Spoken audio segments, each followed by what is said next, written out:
Hey guys, happy Sunday with Satan.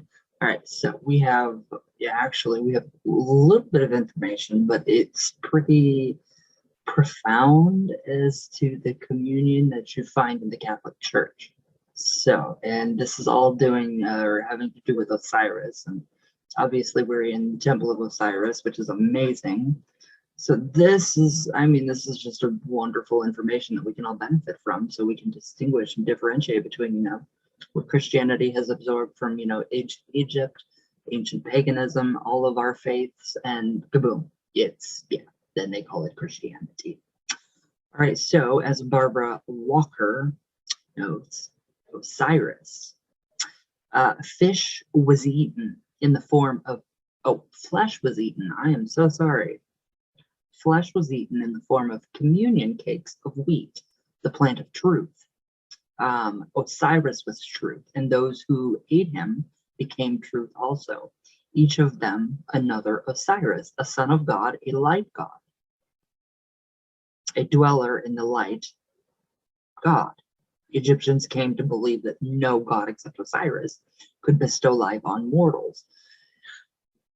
Where are Christians getting their concepts and their ideas? We see where they're coming from, obviously. You can all see that. The blind will not see this. So there's a lot of blind people out there. But I thought that was really amazing. So now, like the rites of Tammuz, the annual Osirian, which I like, mystery, plays required the priestess playing the widowed Isis to lament his murder on the Egyptian Good Friday. Now, setting the scene for the miracle of his resurrection 2 days later, bizarrely, Osiris as Unifer, the good one, was actually canonized as a saint. So I'm trying to think back to the Catholicism that I've studied over the years, and I can't really draw a distinction between them. I don't know what saint, but I mean, I think that's pretty freaking hilarious. That's great. We have so much evidence that Christianity absorbed, these ancient faiths and traditions into their whatever. No, but in Ezekiel's day, women sat by the northern gate of the temple, weeping for the annual death of Tammuz, the Christos. Anybody ever eat at I don't know if you guys have ever heard of a place or a restaurant called Christos. That is it's a Greek restaurant. So now the Christos simply means anointed one. The sacred king ritually sacrificed each year at Jerusalem. The women first dedicated him to his mother, bride Ishtar Marie, Queen of Heaven, another manifestation of Asherah. I'm still the Christos, the Christos. That is how you say it, Christos. It's Greek, so that is pretty interesting. In that we do have the Christos Banquet Center, we have the Christos Restaurant. It's pretty interesting. So the Christos, they're local, I know, but I think there's some in Chicago, so that could be another. I'm not 100% sure about that, but. So I don't know if you guys have ever heard of that restaurant, but and funny enough, the last digits in the number are 666 for Christos. So, I just find that really cool. So now I wish I knew which saint that he was, canonized as. Okay, so as his female devotees gathered annually, I don't even know what I wrote there.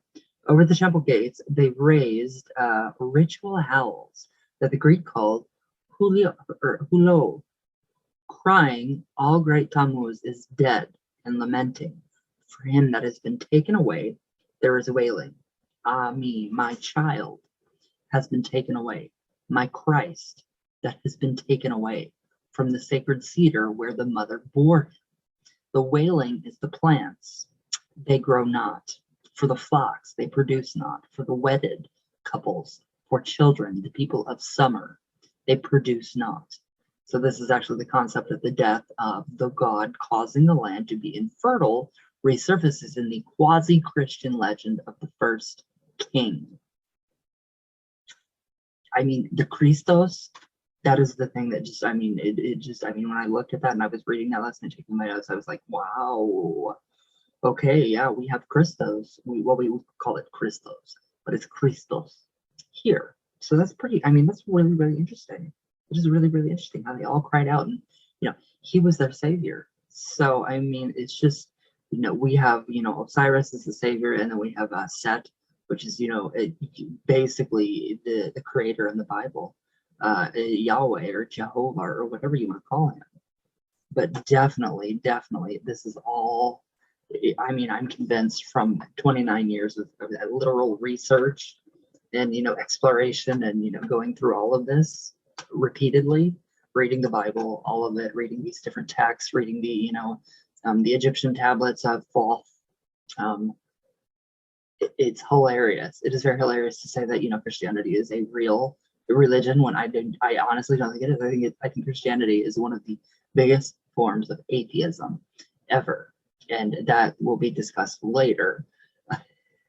But it's wild, it's ridiculous, it's, I mean, and people on here are thanking me for exposing the Bible for what it really is. Well, it's a compilation of, stories that were written by many, many, many, many people, and it's been translated so many times we don't know. When one thing is translated, it's diluted, it is diluted. It's not original. There is, one, it just, after another, after another, after another. How through the grapevine rumors get started. That's how the whole Bible thing is to me. That's like, it's just, too many authors. They're, the authors are, obviously, on something, burning bushes, seeing all of this stuff. I mean, I don't know if they had mental health issues back then, but I'm sure all the apostles did. If Jesus existed, I'm sure he had some mental issues as well. I mean, wanting to be, willingly giving up his life for, nothing to save Adam and Eve doesn't make any sense. But the whole Egyptian background and, the mythology and, the mythos behind that, especially with the Christos, that makes sense, especially with Osiris. We see, being eaten the flesh as communion wafers in wheat, the plant of truth. So I just wonder, I don't know.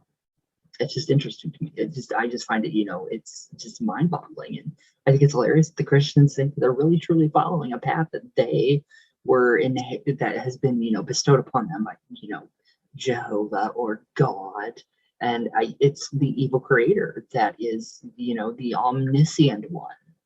So switch those roles around in the Bible. That's literally what the secret history of Lucifer is teaching us. And it is very empowering. It is very empowering, especially for the individual. So, I mean, it's just great. So, all right, guys.